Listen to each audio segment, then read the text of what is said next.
Hello guys and welcome back to my channel सिर्फ IAS. तो यहाँ पे हम अपनी गवर्नेंस की सीरीज का पार्ट 3 प्रेजेंट करने जा रहे हैं। मैं प्रसन्ना वर्मा। आइए शुरू करने से पहले चैनल को सब्सक्राइब कर लीजिए, बेल आइकन को प्रेस करिए ताकि आपको रेगुलर अपडेट्स मिलती रहें। तो अब आज इस लेक्चर के अंदर हम सिटीजन चार्टर के हेड टॉपिक के अंदर समझेंगे कि ये क्या होता है, क्या इम्पोर्टेंस है, क्या हमारे इंडिया में है सिटीजन चार्टर और क्या रिकमेंडेशन दी है सेकेंड एआरसी ने। बहुत ही इंटरेस्टिंग होने वाला है लेक्चर। तो आइए इसे बढ़ाएंगे, बट उसके पहले थोड़ा सा अनअकैडमी के बारे में जान लेते हैं। देखिए, जैसा कि आप देख सकते हैं अनअकैडमी के अंदर बहुत सारे टॉपर्स निकले हैं इस बार, जिन्होंने टॉप किया है और वो सब अनअकैडमी से हैं। तो इसके चलते आपके पास भी बहुत अच्छा मौका है इसके अंदर अपना नाम देखने का। अनअकैडमी आपके लिए बहुत ही ज़बरदस्त डिस्काउंट लाया है। ये देखिए ओल्ड प्राइस और न्यू प्राइस कितने हो गए हैं और आपको बहुत सारी चीज़ें फ्री में मिल रही हैं। 45,000 रुपये तक के फ़ायदे हैं जो कि आपको बिल्कुल नहीं मिलेंगे किसी और ऑफलाइन सीरीज़ में। ये 20 अक्टूबर तक के लिए आपके पास ऑफर है, फेस्टिव ऑफर चल रहा है। अब कोई बात आपको बैच के बारे में बताना चाहूँगी। 21, 22, 23 तीनों के एस्पिरेंट के लिए बैचेस हैं। 2022 के लिए आप प्रॉपर शेड्यूलिंग देख सकते हो, जिसमें इंडिया के टॉप एडुकेटर्स आपको बाइलिंगुअल इंग्लिश दोनों में ही बैच अवेलेबल करा रहे हैं। साथ में 2 ईयर बैच देखिए 2023 के एस्पिरेंट के लिए, जिसमें भाई यूपीएससी निकालने से आपको कोई रोक ही नहीं सकता, क्योंकि बिगिनिंग से लेकर एडवांस लेवल तक की प्रिपरेशन कराई जा रही है। साथ में यूपीएससी कॉम्बैट भी है जो हर संडे 11 बजे से होता है।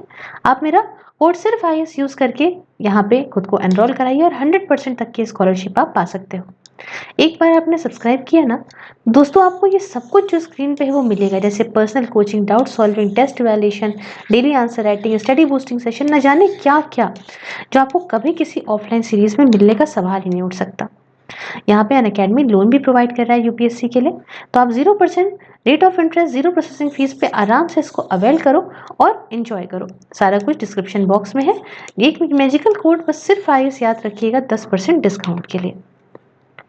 तो आइए जानते हैं कि आखिरकार सिटीजन चार्टर क्या है। What is citizen charter? देखो, सिटीजन चार्टर एक ऐसा डॉक्यूमेंट होता है ना जिसमें सब कुछ प्रॉपर यहाँ पे आउटलाइन होता है। मतलब ये प्रॉपर चीज़ें लिखी हैं कि आखिरकार कमिटमेंट क्या है किसी पब्लिक बॉडी की अपने स्टैंडर्ड, क्वालिटी और टाइम फ्रेम को लेके सर्विस डिलीवरी की, along with grievance reduction mechanism. मतलब समझो कि सरकार जो है या कोई पब्लिक बॉडी जो है वो कितने वक्त में, ठीक है, किस क्वालिटी की, किस स्टैंडर्ड की सर्विस देगी सिटीजन्स को, और उसके साथ अगर सिटीजन्स को कोई दुख होता है, कोई ग्रीवियंस है, तो उसके लिए एक रिडक्शन मैकेनिज्म भी है।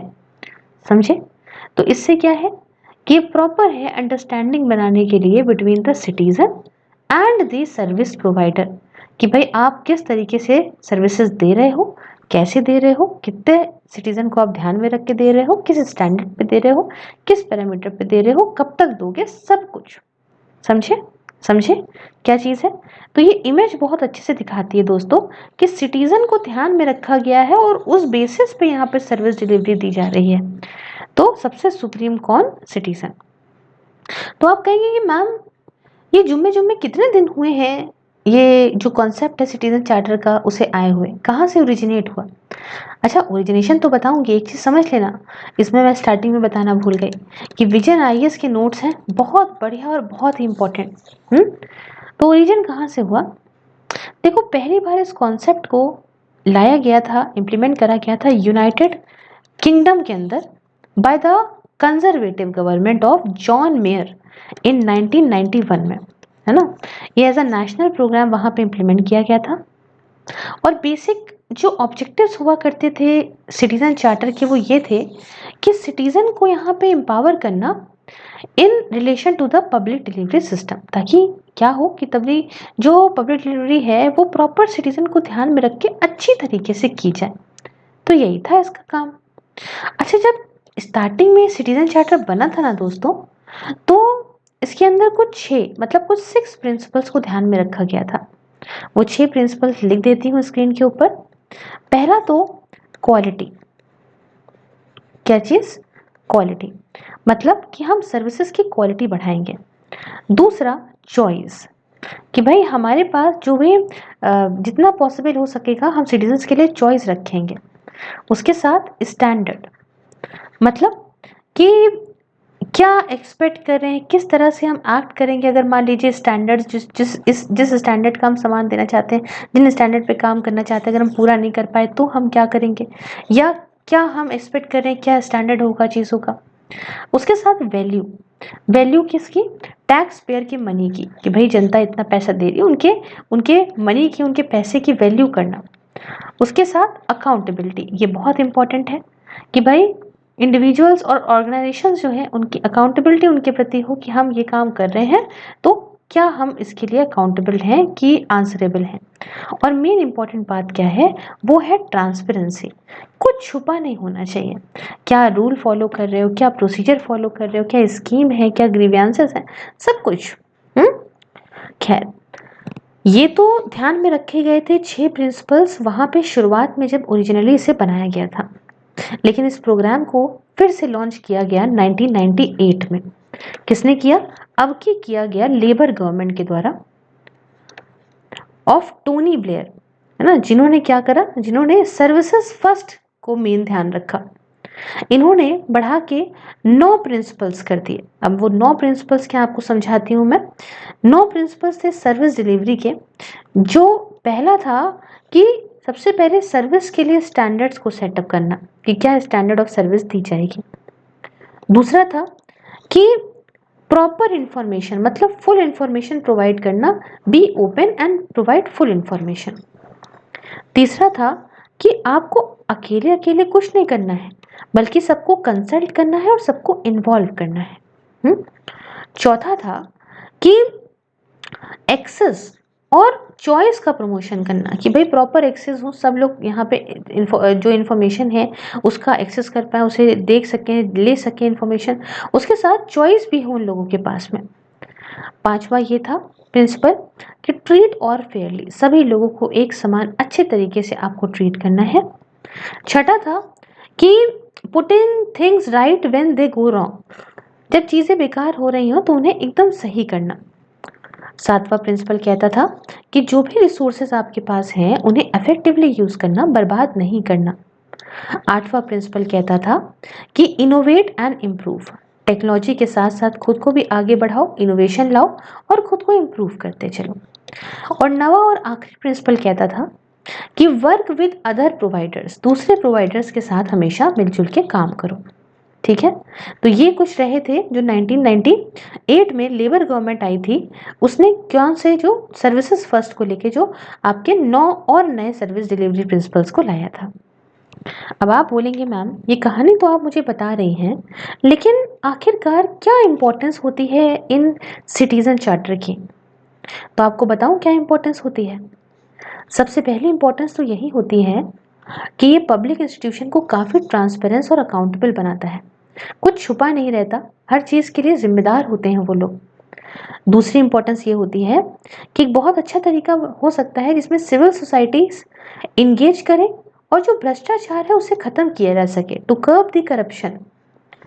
तीसरे नंबर पे इसकी ये इंपॉर्टेंस है कि इससे सर्विस जो डिलीवरी है उसका स्टैंडर्ड और अच्छा बढ़ेगा। चौथे नंबर पे इसकी इंपॉर्टेंस है कि सरकार को और ज़्यादा रिस्पॉन्सिव बनाता है। और आखिरी में ये इंपॉर्टेंस है कि ये लोगों का पार्टिसिपेशन इस पूरे गवर्नेंस प्रोसेस में और ज़्यादा करता है ना, तो सरकार की क्रेडिबिलिटी और बढ़ती है अच्छा सिटीजन चार्टर अगर है तो आप कहेंगे ma'am it sound very interesting. अब आप मुझे बता दो कि सिटीजन चार्टर इंडिया के अंदर क्या है। तो आइए आपको समझाती हूँ। जो हमने पहले लेक्चर में जिस डिपार्टमेंट का नाम लिया था ना, DAR PG, department of administrative reforms and public grievances, जो कि ministry of personnel public grievances and pensions में है।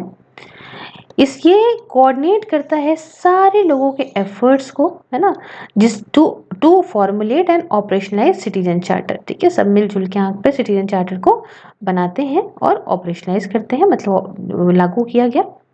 अब इसमें कुछ गाइडलाइंस हैं कि कैसे ये बनेगा और कैसे इम्प्लीमेंट होगा ये चार्टर, है ना, कैसे हम जानेंगे क्या सही है क्या नहीं।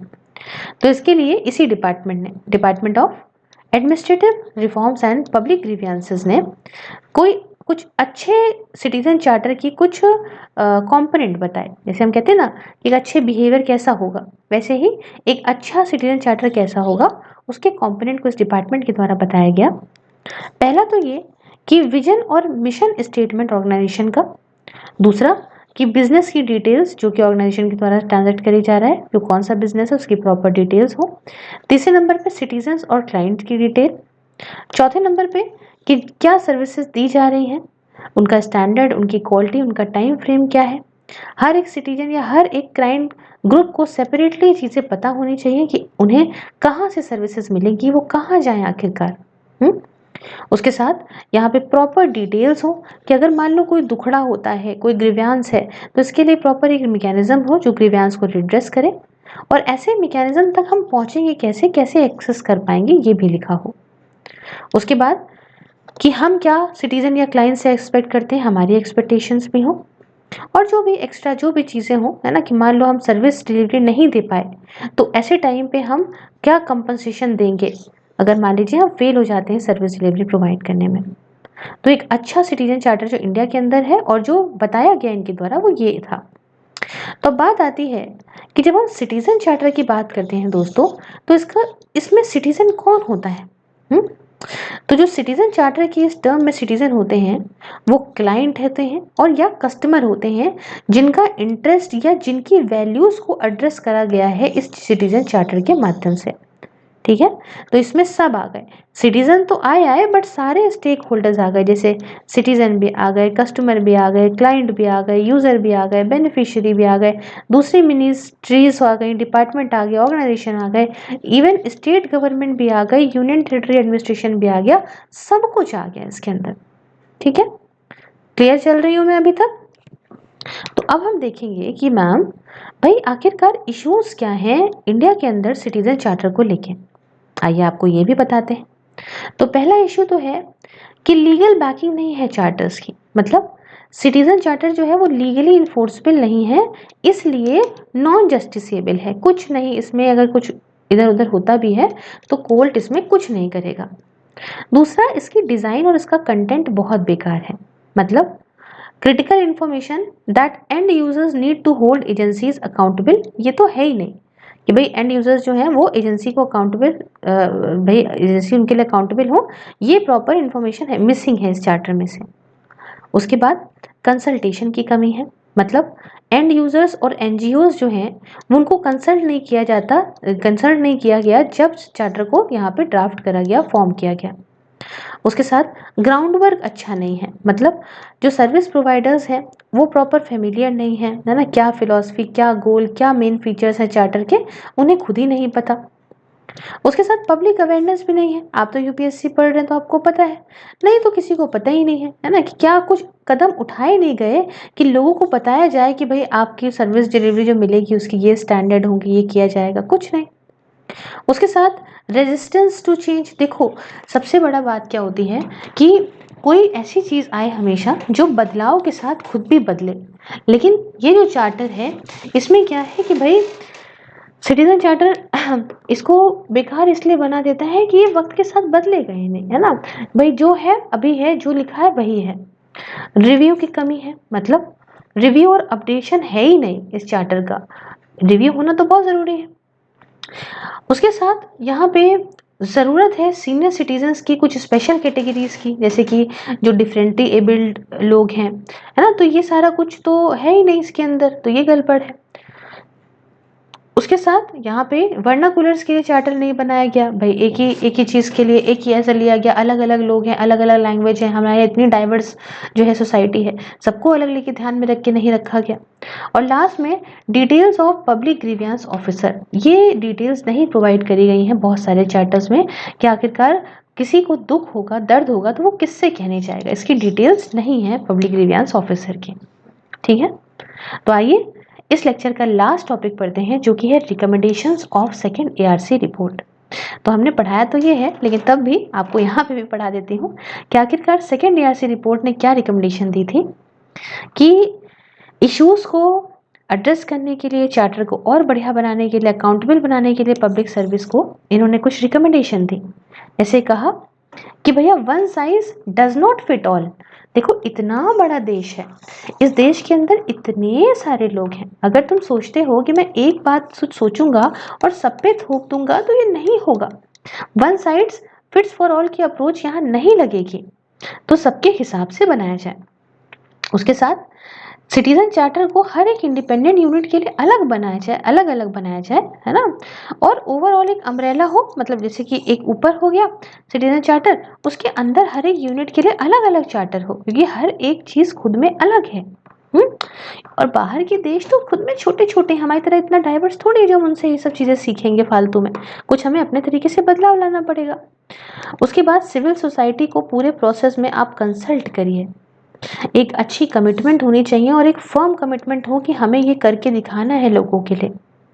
इंटरनल प्रोसेस, अंदर का स्ट्रक्चर, प्रॉपर रिफॉर्म इसके अंदर हो, ताकि जो भी चार्टर ने कमिट करा है उस चार्टर को, उसकी कमिटमेंट को पूरा करने के हिसाब से स्ट्रक्चर भी तो हो ना। उसके साथ अगर मान लीजिए कोई डिफॉल्ट है, कोई दिक्कत आती है, कोई फेलियर आता है, तो इसके लिए प्रॉपर एक रिड्रेस मैकेनिज्म होना बहुत ज़रूरी है, जो दुख दर्द लोगों के सुन सके और उसको सॉल्व कर सके। उसके साथ सिटीजन चार्टर का प्रॉपर पीरियोडिक, मतलब टाइम टू टाइम इवैल्यूएशन करना बहुत ज़रूरी है। और एंड यूज़र का फीडबैक ज़रूर समझिए कि भाई फीडबैक लेंगे तब तो आप खुद को इम्प्रूव करते रहेंगे ना। और लास्ट में इन्होंने ये रिकमेंड किया कि hold officers accountable for the results. भैया जो भी ऑफिसर्स अकाउंटेबल हैं, जो भी उनकी जवाबदेही तय होती है रिजल्ट के लिए, जो भी ऑफिसर अकाउंटेबल हैं तो वो जवाबदेही उनकी तय होती है। तो भाई ये है कुछ बात, उनकी लायबिलिटी होनी चाहिए। हमने फिलहाल इसको किया। नेक्स्ट लेक्चर में हम जो हम सेकंड में पढ़ रहे थे ना, सेवोत्तम मॉडल, उसके बारे में जानेंगे, बहुत अच्छी तरीके से समझेंगे। आई होप आपको ये सीरीज मेरी अच्छी लग रही होगी। तो thank you so much for watching. Have a nice day, take care.